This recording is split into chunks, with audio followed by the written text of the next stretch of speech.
Raido, un viaje con los vikingos, por Nuria Pradas. Capítulo 3. El pueblo. A Víctor le resultó imposible llevar la cuenta de los días de travesía, pero le parecieron interminables. ¡Qué viaje tan distinto al que realizó por las tranquilas aguas del Nilo! Cuando pensaba en ello, le parecía oír todavía el eco de la risa de alegre y juguetona de Tut y de Sí. ¡Cómo los echaba de menos! Calculó que el joven vikingo que lo había apresado tendría más o menos la misma edad que ellos.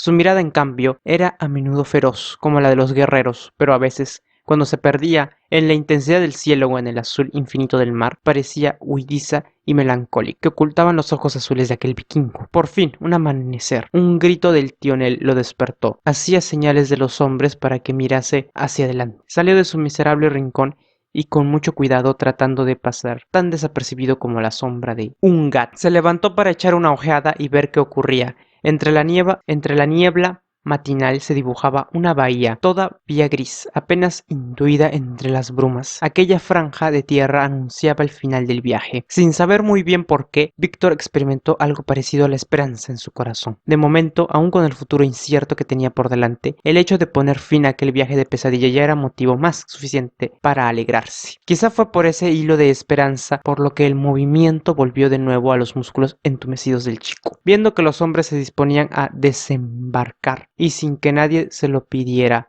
se puso a echar una mano. Necesitaba moverse, sentirse vivo y despierto. Se abrían las arcas, se apilaban los objetos personales, se revisaban cuidadosamente las armas, y él, Víctor, iba de un lado a otro silbando una alegre melodía, como si lo que tuviera al frente de sus ojos fuera el puerto de Barcelona y aquel barco fuera un crucero de placer de vuelta a casa. No se dio cuenta de que su amo, con los ojos empequeñecidos e inclinando levemente la cabeza de un lado, lo observaba y seguía atento el nervioso, frenético movimiento que había emprendido. Una mirada curiosa y una sonrisa divertida iluminaba el rostro del pequeño vikingo. Una mirada y una sonrisa que Víctor no conocía aún. Durante un buen rato Víctor había ido tropezando con un sinfín de cosas, cuerdas, paquetes, hombres, hasta que tropezó con él, con su amo. El castaño y el azul de ambas miradas se cruzaron, quedaron en suspenso. No hubo tiempo esta vez, ni grito desagradable alguno, y sin saber por qué, Víctor se sonrojó, desvió la mirada y volvió al trabajo desconcentrado, con la certeza de que los ojos del joven los seguían a todas partes. Todavía se demoraron bastante en tocar tierra. El sol lucía ya bien alto en el cielo cuando pareció que las orgullosas cabezas de los dragones sonreían al verse de nuevo en casa. A una orden del jefe los hombres arriaron la vela. Luego bajaron el mastil, quitaron los tapones que cubrían las troneras de bodega e hicieron pasar los remos a través de ellas. Comenzaron a remar y el barco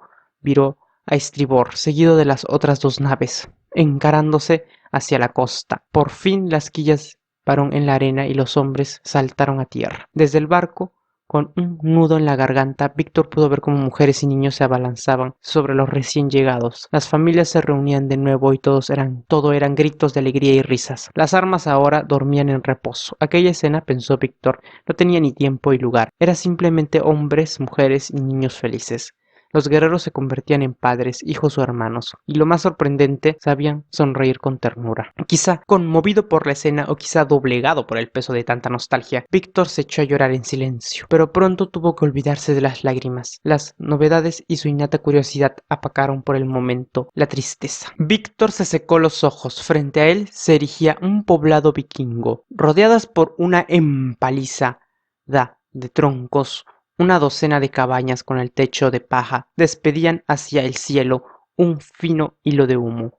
Alrededor de aquel círculo de casas distinguió unos campos de cultivo, y más allá, si la vista no lo traicionaba, el verdor de un espeso bosque. No sería hasta a cabo de unos días cuando Víctor podría comprobar que no todas las cabañas serían exactamente iguales, y que lo que le había parecido un poblado pequeño e insignificante estaba provisto de una carpintería e incluso de una herrería. Devorándolo todo con los ojos, Víctor se internó en el pueblo tras los pasos de su amo, en el cual desde que estaban con los pies sobre la tierra no se despegaba de una mujer corpulenta y habladora, seguramente su madre, pensó el chico. Con la mirada atenta, Víctor observó la aldea de los vikingos. Estaba formada por casas alargadas con techos muy altos que recordaban la quilla de un barco y construidas con madera adobe. Los techos descendían hasta muy abajo, como si fueran a abrazar toda la casa, quizá para protegerla del frío. Bajo el techo, unas vigas de madera semejantes a los tensores de una tienda de campaña,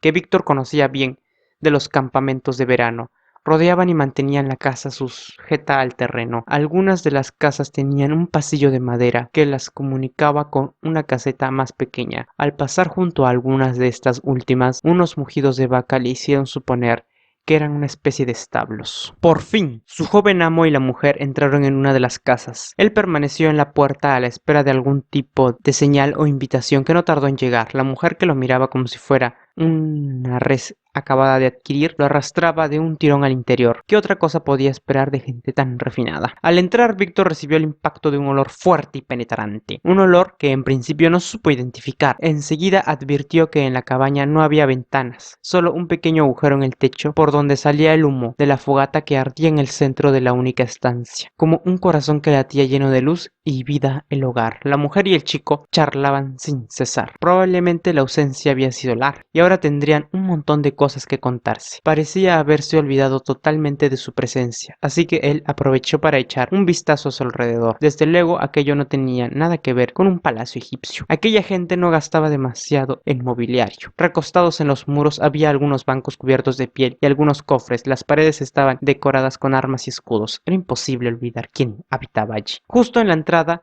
había algo que Víctor identificó como una especie de farolas plantadas en la tierra con largos mangos de metal. Encima, dentro de unos recipientes, ardía una pequeña llama. Apestaba a pescado. Víctor estaba intentando descubrir la utilidad de algunos objetos que le eran desconocidos. Sus ojos se habían ido acostumbrando poco a poco a la pálida luz, pero le escocían por el humo de la hoguera, y de repente, armado un gran estrépito, aparecían en el umbral de la puerta uno de los vikingos que había viajado en su mismo barco, y el joven que se había peleado con su amo por él. El chico se escondió un poco más en las sombras del sitio, que había elegido como puesto de observación, un rincón discreto donde la luz del fuego casi no alcanzaba, sin pretenderlo. Víctor estaba aprendiendo a hacerse invisible. Estaba seguro de que la cosa se iba a poner fea. Puede que hubiera una nueva pelea. Seguramente venían a reclamar lo que creían que les pertenecía, o dicho de forma más espeluznante, venían a reclamarlo a él. La sorpresa de Víctor fue mayúscula cuando vio que los recién llegados abrazaban a la mujer y al chico, riendo y haciendo grandes aspavientos. Se les veía de lo más felices estando juntos. ¿Qué era ello? ¿Cómo había que comérselo? Con patatas. Definitivamente de aquellos vikingos se podía esperar cualquier cosa. Sin salir de su escondite, Víctor siguió observando el curso de los acontecimientos. El hombre se había sentado cómodamente en una de las banquetas junto al joven y charlaban animadamente, mientras la mujer, atareada, echaba dentro de una de las ollas que colgaba sobre el fuego un montón de cosas que parecían comestibles y que pronto llegaron a la estancia de olores penetrantes y deliciosos, o así les pareció en aquel momento a Víctor y a sus jugos gástricos. Pronto tuvo que ponerse ambas manos sobre el estómago tratando de simular los quejidos dolorosos de sus tripas, que insistían en sacarlo del anonimato que se había procurado. Pero lo más sorprendente estaba por llegar. ¿Sorprendente? No, mucho más que eso. Tan sorprendente que Víctor fue incapaz de encontrar su vocabulario, una palabra para definir lo que veía en sus ojos. Su amo había desaparecido por el otro extremo de la cabaña, por un rincón opuesto al suyo y, como el suyo, poco iluminado, con la mirada distraída siguiendo los pasos de la mujer y el olfato cautivado por el olor de la comida. Víctor se había olvidado prácticamente de su existencia. Pero cuando el joven vikingo apareció nuevamente a la luz del fuego, Víctor recibió un impacto mortal, una sorpresa de aquellas que resultaban peligrosas para la salud y el correcto desarrollo mental de las personas. Su amo lucía ahora una espectacular y espesa melena de cabellos pelirrojos que le caían por la espalda como un río de lava volcánica. Además, había cambiado su sucia indumentaria por una especie de largo delantal sujeto a los hombros con unos cierres. Vestía de forma idéntica a su madre. ¿O sea que su amo era una ama? No, qué disparate. Víctor se restregó los ojos y maldijo por enésima vez el momento en que le dio por cargarse sus queridas gafas. Fijó de nuevo la vista en aquella aparición. Pues no, se había equivocado. Era una chica. Pues, ¿yo soy idiota o qué? Se dijo Víctor mientras fruncía el ceño, tratando de pensar con claridad. Aquello no era posible. Sí, desde luego, su altura, su voz, los rasgos de su cara, sus ojos intensamente azules, todo coincidía con su amo, pero bien podía ser una hermana gemela, porque si algo estaba claro como el agua es que se trataba de una familia. Todos tenían cabellos de fuego, todos los ojos de hielo. Pero si aquella muchacha tan bonita y aseada era la hermana de su amo, ¿dónde estaba su amo? No encontraba respuesta a aquella pregunta por más que trabajasen sus neuronas. Parecía un enigma sin solución. Veamos, se dijo Víctor dándose pequeños golpes en la cabeza.